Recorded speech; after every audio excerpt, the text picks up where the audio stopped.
दीपक गोयल जी हमारे बिहाफ पे एक एडवोकेट हायर करेंगे और उस एडवोकेट के पैसे सीओसी मेंबर्स में होम बायर्स देंगे।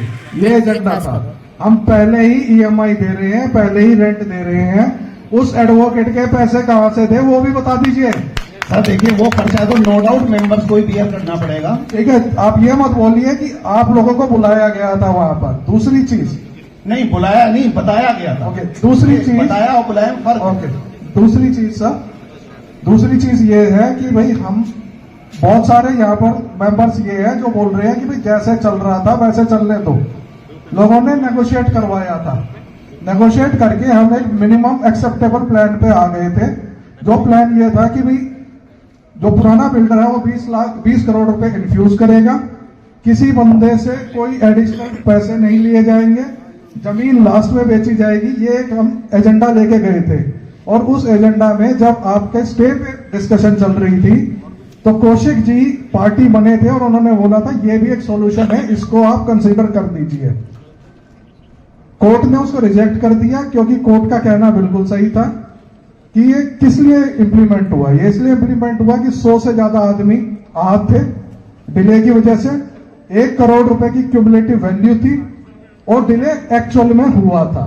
ये 3 कंडीशंस पे आईबीसी इनिशिएट हुई और आईआरपी अपॉइंट हुए थे। वो दिन है और आज का दिन है। उसके बाद उस एजेंडा पे कि भाई क्या इस चीज पे हम काम कर सकते हैं, मैंने आपको मल्टीपल मेल्स लिखी है। पहली मेल मैंने ये पूछा था कि अगर मैं पैसे नहीं देता तो आप क्या एक्शन ले सकते हो।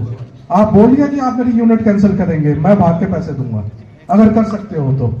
नहीं कर सकते, आप हमारे पास कुछ तो लेके आइए कि भाई जब तक ये नहीं बन रहा।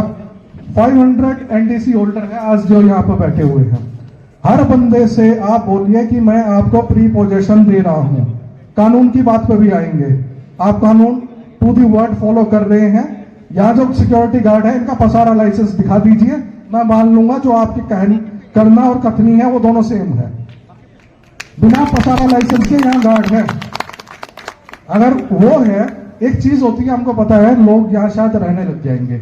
आप प्री पोजेशन दीजिए, आप वो एक्शन कीजिए जिससे कि वो आग आप तक ना जाए। हो सकता है किसी बंदे का बेनिफिट हो जाए।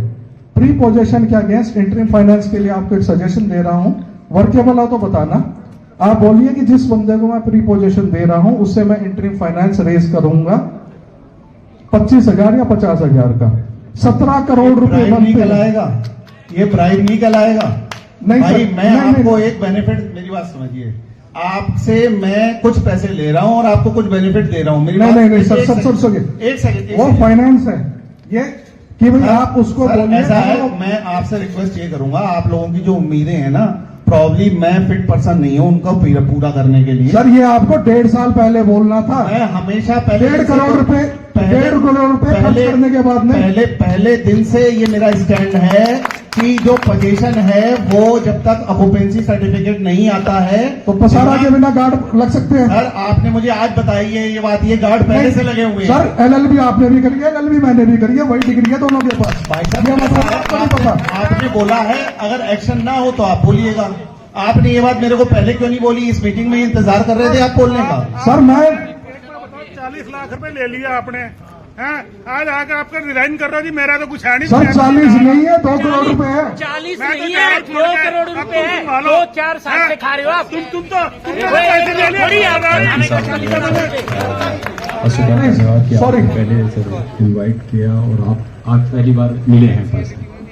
हाँ जी, हाँ जी सर, मेरा क्वेश्चन थोड़ा एआर साहब से बड़ा कॉमन सब बायर्स की तरफ से है कि कुछ टावर्स में कुछ फ्लैट बहुत रेडी कंडीशन में। मैंने एआर साहब से 2-3 बार ऑनलाइन फिजिकल मीटिंग में पूछा है।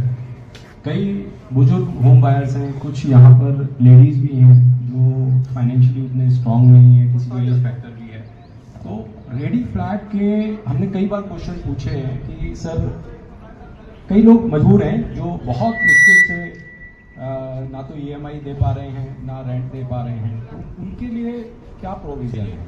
और हमारे जो पॉइंट्स हैं सीओसी मीटिंग में कहीं मेरे को ऐसा लगता है कि वो ऐड नहीं हो रहे। जैसे कि कई बार लिफ्ट का मुद्दा उठाया मैंने, बिल्कुल एआर साहब से इसीलिए मैं पूछ रहा हूँ कि हमारे मुद्दे ऐड नहीं होते। आपके और एआर साहब के जो मुद्दे होते हैं वो बिल्कुल हमारे ठीक है, हम एक्सेप्ट करते हैं हमें वोटिंग करने का, लेकिन हमारे जो जेन्युइन है, जो फ्लैट रेडी हैं, कई बार एक बार पूछा कि भाई सेफ्टी का इशू है, तो सेफ्टी में सर देखो बायर्स, होम बायर्स इतना मजबूर है और हम लोग आपको गारंटी एक एफिडेविट दे सकते हैं कि we are responsible for internal anything. बाकी टावर का ऐसा मेरे को लगता नहीं कि कोई क्वालिटी में कोई प्रॉब्लम है, और हम एक सिविल इंजीनियर बुला के अगर कोई टावर गिरने का कुछ भी ऐसा डाउट है तो वो वैल्यूएशन करा के हैंड ओवर कर सकते हैं, क्योंकि अभी बहुत सारे बुजुर्ग लोग हैं जो हमारे साथ जुड़े हुए हैं नेता जी वगैरह, वो बिल्कुल सर कई लोग अनेबल टू पे, कुछ लेडीज भी अभी ऑन द वे हैं, वो भी शायद आ रही हैं, तो उन्होंने उनका भी ये कहना ये है कि भाई रेडी फ्लैट्स क्यों नहीं दिए जा रहे, और हमारे पॉइंट्स ऐड नहीं हो पा रहे। सीओसी में पिछले 2 मीटिंग मैं शायद जानबूझ के अटेंड नहीं किया, मेरे कंप्लेंट थी कि हमारे पॉइंट तो ऐड नहीं हो रहे, वो कैसे ऐड करें ये